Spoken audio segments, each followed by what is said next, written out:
So we learned a little bit on axle members, not a little, a lot. We developed 3 formulas for 3 different kind of axle members, but all the formulas are same. Today we'll just go through those formulas a little bit to recap ourselves, and then we will move into strain energy part. Okay. So these things, as we said, that there are 2 different kind of formulas in mechanics. One is stress-based formulation, one is displacement-based formulation. So right now we are going through stress-based formulation. So for us, we know that force is given and therefore free body diagram is given. The member is given, so you can draw free body diagram, and from that you can use material models and strain deformation relationship to relate force with deformation. This is our objective. How to find deformations from forces. But why do we need to find deformations? What is so important? What is so nicety about deformations? Why not strain is enough, or why not stress is enough? That is a simple question that you can ask me, and that's important to understand also. Why do we need deformations to be calculated from forces, right?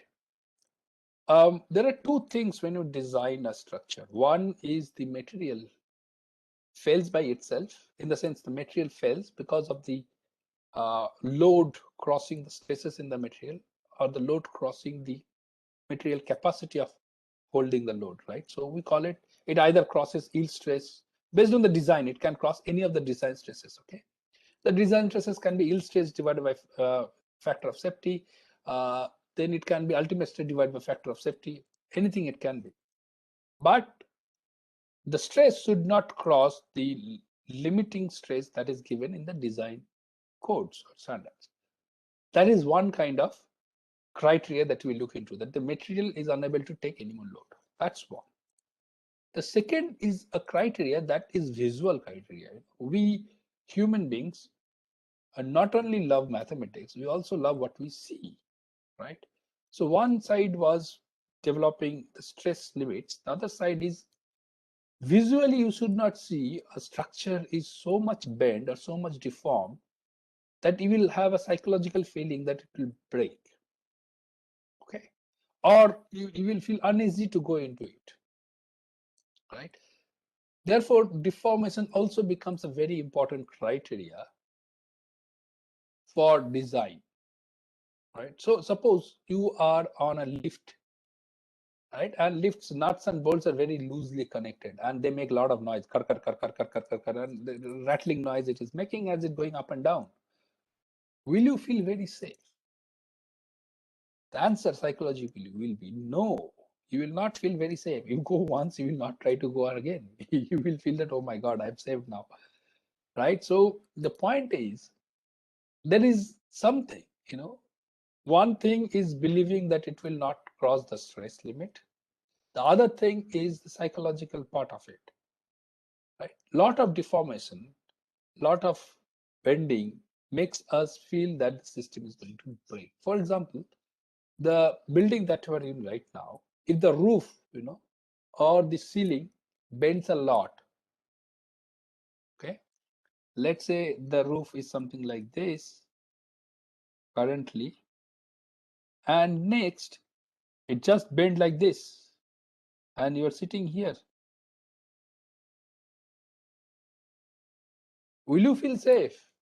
You'll run away from that room, right? You'll definitely run away. Similarly, if you have a bridge, let's say a long bridge,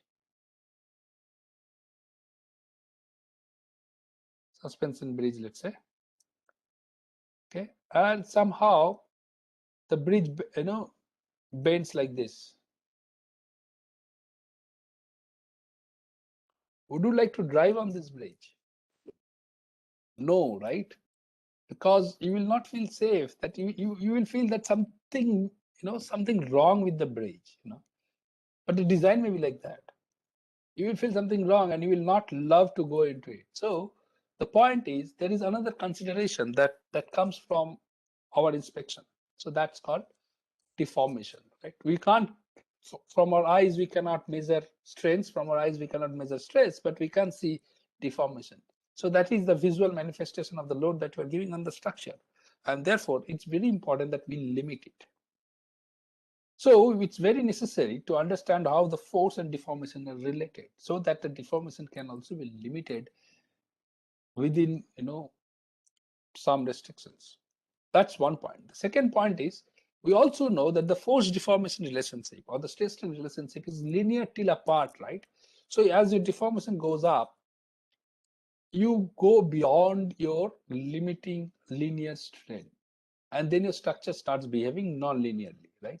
Then in that case, your analysis or your design has to change, because you might have designed based on your linear part. You have not designed based on your non-linear strain deformation relationship, but the structure is behaving non-linearly, right? So on that consideration also, you need to know how much load and deformation, how much load provides how much deformation, and whether the deformation is within the elastic limit, okay, or not.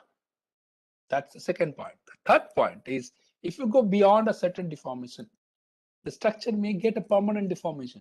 As you have learned that there is a permanent strain or permanent setup that happens in a structure when you go beyond its elastic limit, right? Here also, the deformation, if it goes beyond the elastic limit of the structure, there can be a permanent set, a permanent deformation of the structure. And nobody would like to design a structure which will have a permanent deformation given a load condition, right? That is not healthy. Okay, many cases here we design based on those, but general design will not consider these things. So this, because of these reasons, you need to find a relationship between force, and you need to calculate how much deformation the structure has gone through. Will go into given the amount of load that the structure is going to face. Right. So these are the important things that you need to know why we do deformation analysis. Even after doing stress and strain analysis. Moreover, for me, it completes the picture. It completes the circle, complete circle. We have this circle and it completes the circle, right? So it closes everything. So therefore, it's important to learn that. Okay. We saw these 4 structures in the last class, plus one more structure, and we found the deformation relationship for each one of them. I'll just quickly go through the deformation for a prismatic bar is delta equal to PL by AE. When you have prismatic bar, but you have different points of loading, then you just have to add delta 1, delta 2, delta 3, and each of the delta is given by delta P is equal to NPLP by EAP, right? Or you can write it as delta I is equal to NI Li by EI AI, right? So delta is going to be summation of all those things. Similarly, when you have a cross-sectional change, or maybe the material property change E1 and E2, the formula is delta equal to summation of IE. The same formula can be used here. Only thing in this case, E and I are constant. In this case, E and I will be vary. NI Li by EI. And then if you have a spring, we represent the axial members as springs. And if you have springs, then what we can do is we write it the same formula, PL by AE, but generally for springs, it will be EA by L that will be given to you. The stiffness of the spring will be given to you. That is called stiffness, and the inverse of that is called flexibility. Please remember them, they are very important. So understanding stiffness and flexibility is very important for you as you go ahead in your courses. Not only in center material, but in any solid mechanics course, any fine element course, any dynamics course, everywhere, stiffness and flexibility will be very important for you. Okay, right. So we also said that delta depends on the internal force, not exactly on the direct external force. Well, internal forces depend on external force. Force deformation relationship is always linear in such cases. You can see that delta is equal to PL by AE. So delta and P are related by a linear relationship. As you double P, your delta is going to double. Okay. Right. So this is what we discussed. We also discussed for this kind of problem where you have a constantly changing cross section, you just have to integrate the whole system, and then it becomes, instead of a summation sign, you have an integral sign now, 0 to L nx dx. So instead of Li, it becomes dx, because now we consider very small lengths of the cross section. So it becomes dx by EAX, because it can be E of x as well as A of x. E can also change if you have a change in material. Okay, so that's how you find. This is also what we have discussed in the last class. Now let's look into something where we need to, so I will just give one extra page here, and so that you can find out all the equations that you need to, equations for a prismatic bar,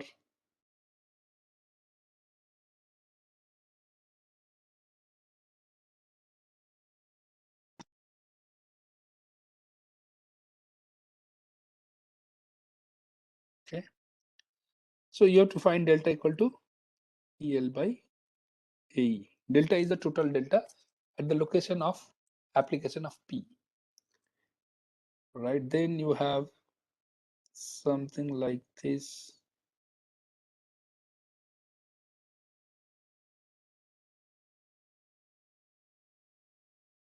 right?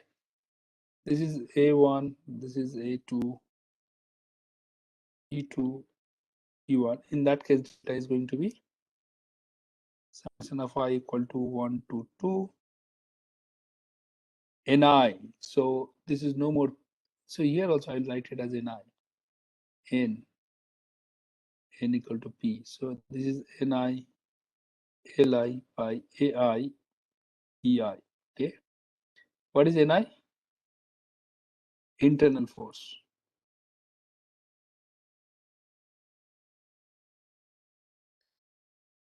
Just to make sure that you understand everything, please do this by yourself. Okay. All right. Now here it's A is a function of X. E can also be a function of X. If it's a composite material, there is a P loading. And then delta here. So delta is integral 0 to L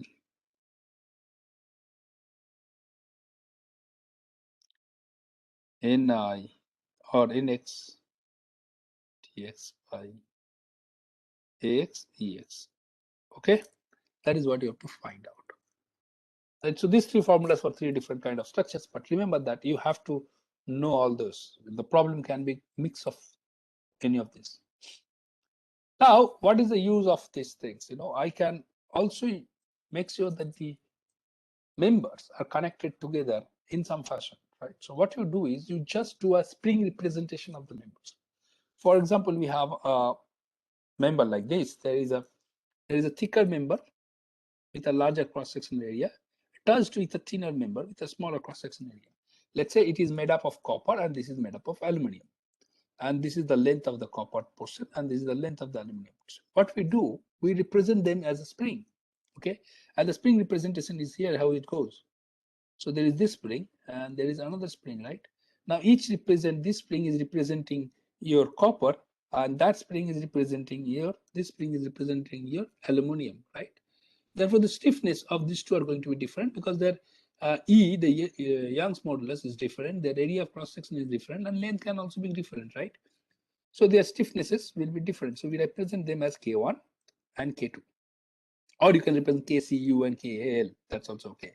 You need to find what is the total deflection delta here. All right. Now, total deflection delta will be deflection due to this spring. So this spring will go up by delta 1, let's say, and this spring go up by delta 2. So in this case, delta 1 plus delta 2 gives you total delta. So spring 1 has moved by delta 1, spring 2 has elongated by delta 2, and therefore total deformation is going to be delta 1 plus delta 2. Now, what is the deformation here in the first spring? Now, if you draw free body diagram of this, what is going to happen? The free body diagram of this will give the load P also here again. So if the load P is acting here, the deformation delta 1 is going to be P by K1. Similar deformation delta 2 is going to be P by K2, delta 2. So it is P by K1 and P by K2. What is K1, K2? If you remember that K is AE by L, so it is going to be ACU ECU by L. So that L goes upside, so LCU. Okay, clear? Similarly, this one. So now you can see if I take P common, it becomes 1 by this one plus 1 by this one. This is K1 and this is K2. So it is P into 1 by K1 plus K2. So delta is P into 1 by K1 plus 1 by K2. This is called effective stiffness. So the effective stiffness is going to be equivalent or effective 1 by K equivalent is going to be Pu by K1, 1 by K1 plus 1 by K2. So I can replace the whole thing with one spring okay, like this with a P load, and this spring will have 1 K equivalent as its stiffness, and that will be given by 1 by K1 plus 1 by K2. Similarly, when the springs are acting in parallel, for example, I gave you an example of two kinds of members, right? Like this, and they're attached here with the top, there is a plate, right? These are called parallel members. So when you have springs in parallel, you can find the same formula and you can find equivalent K as K1 plus K2. Please go through this. This I think you have done in engineering mechanics, how to find equivalent springs. Same thing, same analogy is used here. Only thing is, how would you know whether a structure will be designed for equivalent spring with series or equivalent spring in parallel? How, sorry, how do we know when we use parallel or series spring connections? Okay, now you are going towards analyzing structures, right? So you need to understand how it happens. The first is when the deformation is same in various structural members, we use parallel connection. Like, as I said, you have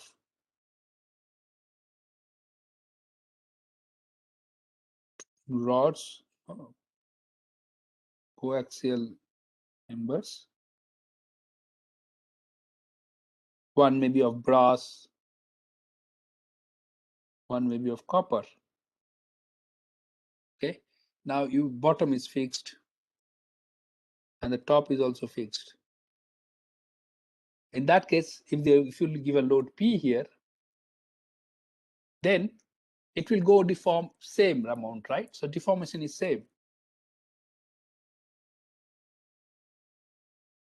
Is same. And therefore you represent them as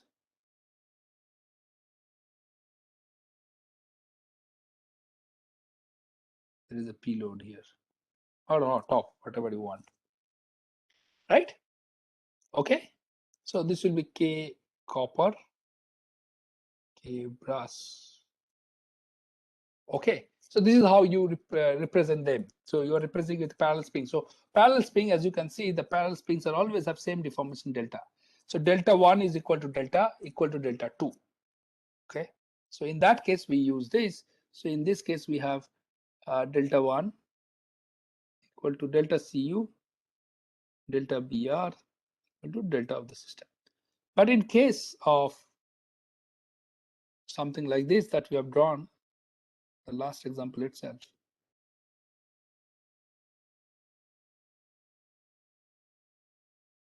and then the load P is acting here. This is aluminum, this is maybe steel. Okay.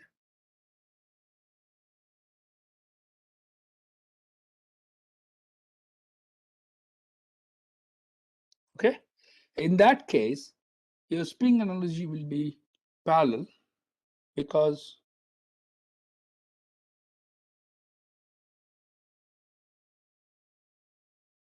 right now here delta st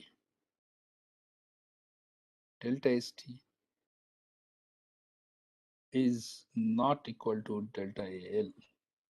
Okay, but internal force is same.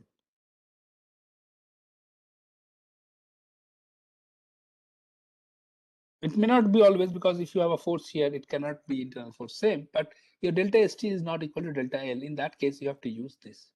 So total delta is equal to delta st plus delta L. In that case, you use series spring formula. Okay, right? So be clear on this. Yeah, same thing has been explained here. Yeah, please tell me. So smart out, sir. Sir, we use this parallel combination when delta of the of say state and error same, no, sir. Like if they are same, Yes. then we use parallel combination. So in the Yes. case one, sir, if delta brass and delta copper are not same, like if they are different, then like can we use series or parallel? Because we can't use parallel, but series also we cannot add the deformation also. No, see, if you have a complicated design, in the sense you make your system a little bit complicated, that you say that the brass will have a different elongation and copper will have a different elongation, but the design is something like this, then you don't need to use either of this or either of that. You have to use your fundamental equations and solve it. These analogies are used to make sure that you have a very quick solution to it or quick check to your solution. Okay. But if your design requirement is like that I have two kind of stoppers, let's say. Okay, so one stopper stops brass before it goes to a higher values. So in those cases, your system design has to be from your basic analysis. You have to do that. This much is the strain here, this much is the strain there, and beyond. So we have done that, right? We have done that in the last example, that till elastic limit they both elongate, and then one of them goes to plastic, the other elongates, and then both of them goes to plastic, right? We did this for this problem. Those problems, only during your elastic range, only you can use this formula, this analogy. You cannot use after that, because after that one of the spring is not available at all to you. Okay, so you can either bring in similar restrictions to your spring design, or you do from your first principles. Okay, Kanika? Okay, sir. And we solved one problem. We just try to solve that problem with the spring analogy. You will see that for elastic limit, it is okay. After that, the springs are not available to you, because one of them has gone to plastic, right? Springs are elastic. Okay, so here is the basic for derivation of the formula that is done here. It's the same for the derivation is given here for for you to understand easily. Please go through that. Same thing. Now you have this force here. This is the spring in series, and there is a force P. So you draw free body diagram. So when I draw a free body diagram, I take a cut here, I take a cut here. So this is my first spring. You can see the same P force is acting, because the same P force will act here.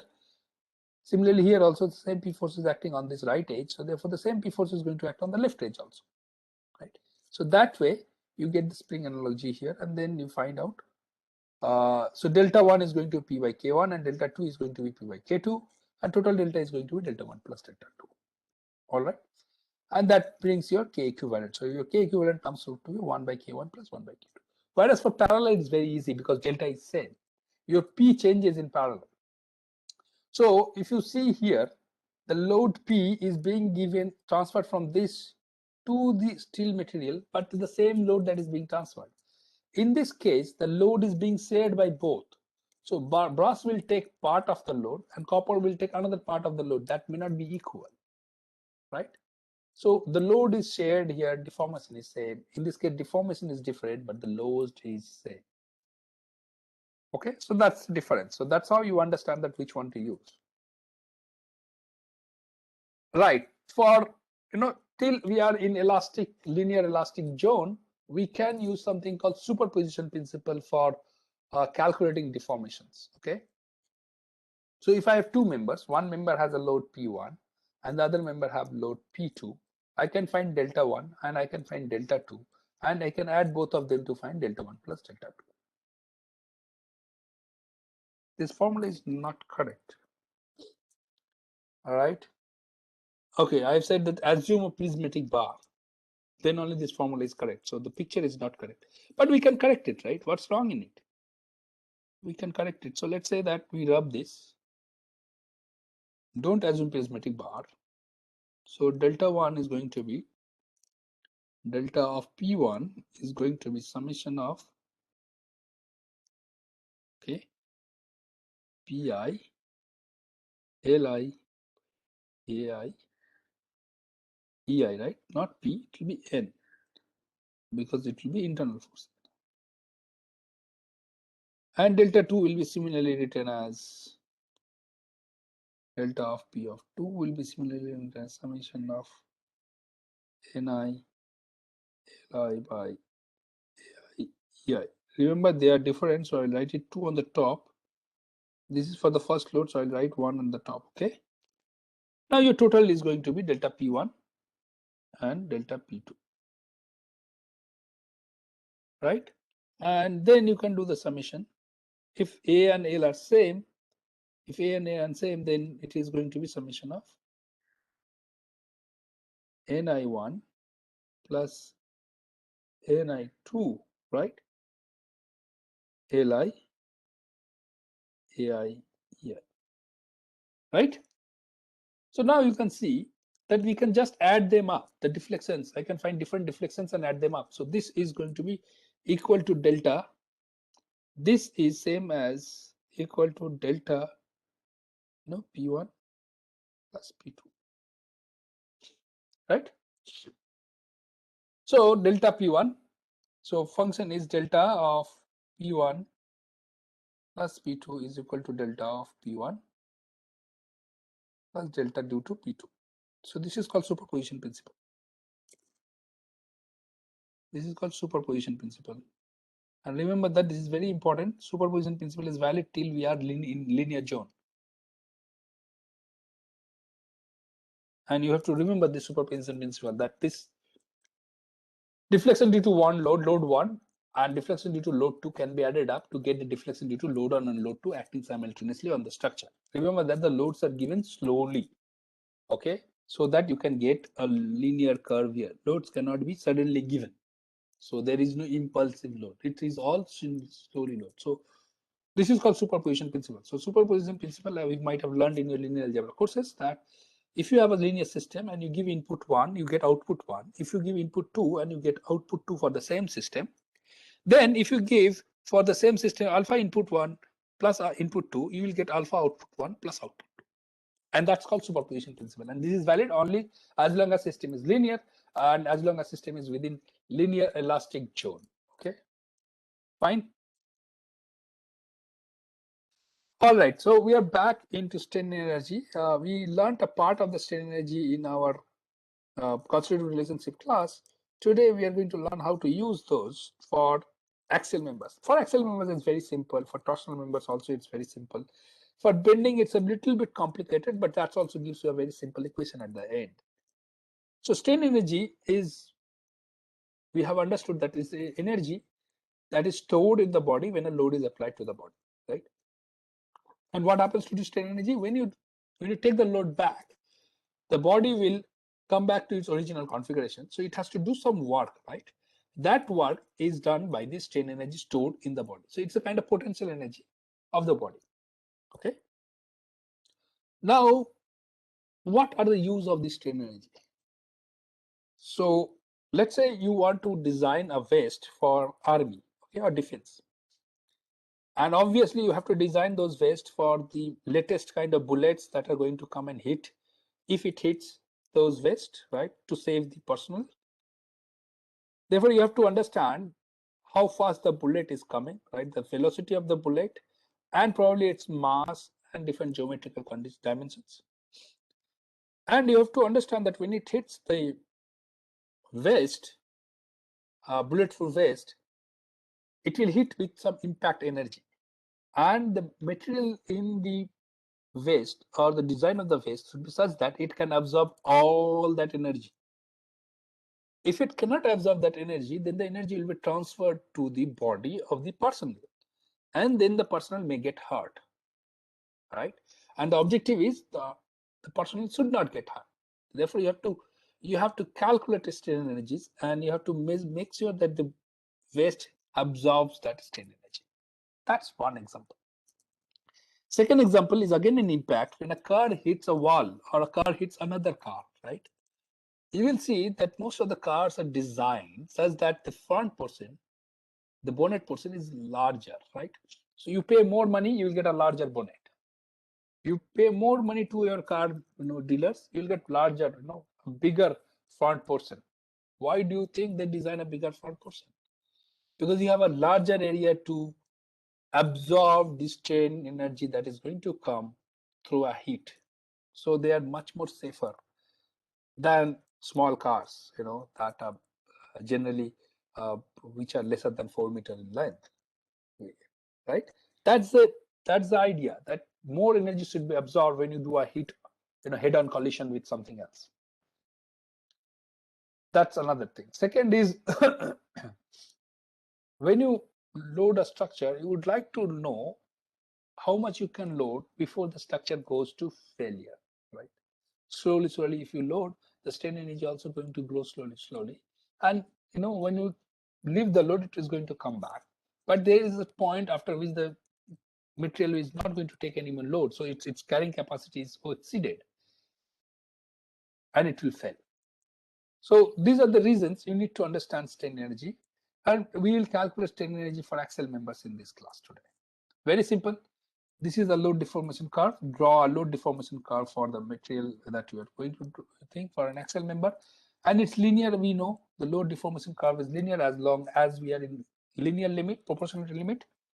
So U is the area under the curve is the strain energy stored by the member. So that is going to be half into delta into P, right? So P delta by half. Or it can be done as an integration 0 to L or 0 to delta P1 d delta 1. Okay. Now what is delta here? Delta is PL by AE, right? So it is half into P into delta is PL by AE. We just found that formula. So it is going to half into P square L by AE. Please note superposition is not valid. Super is written. You will not understand. So superposition, let us make it more clear. Principle is not valid because it's P square here. It's no more P. Okay. So you cannot add strain energies due to P1 and strain energies due to P2, add them and get strain energy due to P1 plus P2. That's not possible here. Now, when you have a tapered kind of condition, in the sense two different cross sections you have, then you have to add them up like this. You can find the internal forces and then add half into internal forces into deflection of this member delta 1. Remember, not the total deflection, because strain energy stored here is due to the load or the internal force that is here into the deflection that is this medium is going through. So it is half into Ni Li by delta Li. So if you put that back here, it's N square Li by 2 Li. And for a continuously changing cross section, it is an integration. Same formula, right? Objective is it is half into P into delta. Here are the same formulas are drawn for different things. For spring, it is half K delta square. This is important. Okay, for spring, it's important. It's half K delta square. We call it half K x square. We have used it in our engineering mechanics course, half K x square, right? So this is half K x square. So the load is P into K delta, and delta is the deflection. It is going to be half K delta square, where K is the stiffness of the spring. Why do we use strain energy? Strain energy can be used very efficiently to find if you have any unknown force. You can find that unknown force using strain energy. One. Second is, if you want to know the deflection at any point on a structure, strain energy is the best way to go for it because it gives you the easy solution. So this is how you find it. So, strain energy at a point of application of load P is given by total strain energy partial derivative with respect to the load at point P. Remember that the point P and delta are same. So deflection is only obtained at the location of the application of force P. I think that I have written here. Deformation is given at the point of application of force P. Okay. Deformation obtained along the direction of application of force P. These are two important things, right? So let's look at this prismatic bar here with a P load P. So its strain energy is P square L by AE half. Now you do, so delta is going to be given by partial derivative of total strain energy with respect to P load, right? So if I do that ddp of del del P of this, you get PL by AE. The half and 2 cancels, PL by AE stays back. So delta is PL by AE and it's positive. It's positive means it's along the direction of the force. So delta is going to be along this direction. And it is at the location of P force. So it is this point. Okay. It is not anywhere else. So can you please do it for me for this one?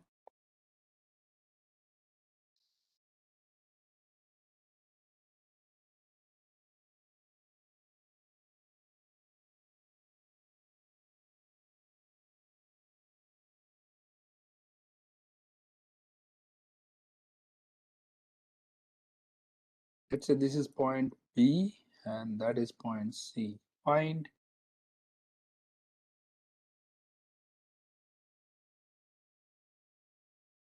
area is A. Cross-sectional area is A. Okay, and E is the elastic modulus. Okay, try that at home and get back to me. How do you find delta at B and delta at C? For a load given P point at B, P load given at B. So you find strain energy and try to do the partial derivative and get back to me. You will face some difficulty definitely. So come back to me with that difficulty. This will clear your idea of location and direction of force deformation.